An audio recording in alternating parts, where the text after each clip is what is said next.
आम्हाला गोपनीय माहितीद्वारे माहिती भेटली की परांडा इथून आपल्या बार्शी रोडने एक मॅफेड्रॉन MD सारखा पदार्थ विक्रीकरता एक गाडी आणि एक माणूस येत आहेत.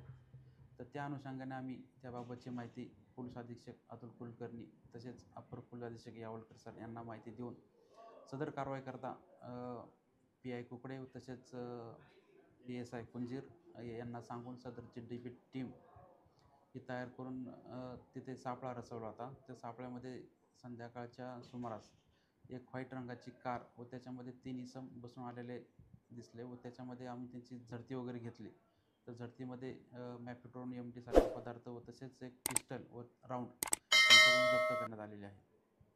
साहेब, यातील जे आरोपी सापडले आहेत त्यांची तुळजापूरच्या प्रकरणाशी काही धागेदोरे आहेत का व त्यांची पहिली गुन्हेगारीची काही पार्श्वभूमी आहे?